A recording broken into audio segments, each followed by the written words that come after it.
Hi, everybody, and welcome to another bite-sized branding, where we take 5 minutes or less to tell you what's going on in branding and how that affects your businesses today. My name is Bernard from Ucidity, and I'm here with Grant.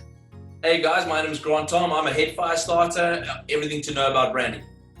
Awesome. So today, in 5 minutes or less, we're going to be talking about tomorrow branding. So what's happening in the market right now and how that's going to affect brands into the future. So I'm going to throw this one to you, Grant. What do you see that's going on in the industry right now? Well, I think, Bernard, that branding is about traditional branding as to how we used to know it, as to what is your digital presence right now. And I think there's a lot of tools that happen within digital platforms that need to be communicated. But I think what is the most important is the fact of how do we get your brand to be relevant in a digital space? And I think that's the part that we need to unbundle today.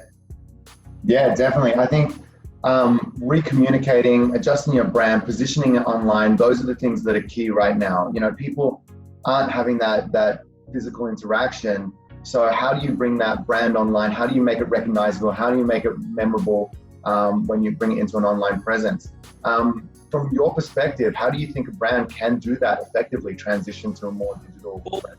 It's not for everyone, unfortunately, but the most thing is that if you've got a traditional brand name and it's a long name, it's going to battle in digital space, because digital space needs to work as small as an icon being on an app to that of how it's been identified. So that's why people are reinventing the way they spell things, and phonetically it's becoming forward because domain names of traditional names are sort of being taken up. The other thing is to make sure that your colors are flat, your shapes are identifiable, and at the end of the day, it's about communicating value to the customer that you bring in a digital space. Yeah, I think we definitely see that quite often as well, where especially standard names, like spelling a word, a standard way, it's almost impossible to grab those domains in any kind of extension that Great. And you're just constantly battling on, like, how am I going to get this name? How am I going to get this name? And especially for very traditional brands where they didn't jump on the bandwagon early enough, that name is most likely snapped up, and they're going to have to find a way of adjusting their brand to fit the online space and get themselves online. Well, traditionally, you get a lot of traditionalists who want the spelling done correctly. For the younger millennials, they're quite happy to play with the typography. For designers, we love mixing up the letters that says the same word, because the shapes start to become very exciting in small areas, because now designers are having to design in small little spaces. So I think we have a fantastic time, and I think business needs to evolve. Yeah, I definitely agree.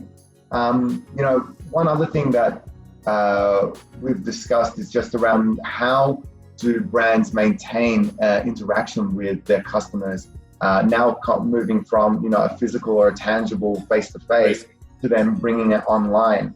One thing that we've always known is that if you're competing, especially in a professional space, putting your team online definitely helps with that interaction. So I think a high consideration for brands today is to recognize that they're not going to have face-to-face. So how do they bring that human factor, that tangible human interaction to their online space? How do they affect their content, their imagery, their team exposure? How do they make it so it feels like you're still interacting with a human being when you're making that first, when you're building that trust and building that confidence with a customer? Let's talk about team for a second.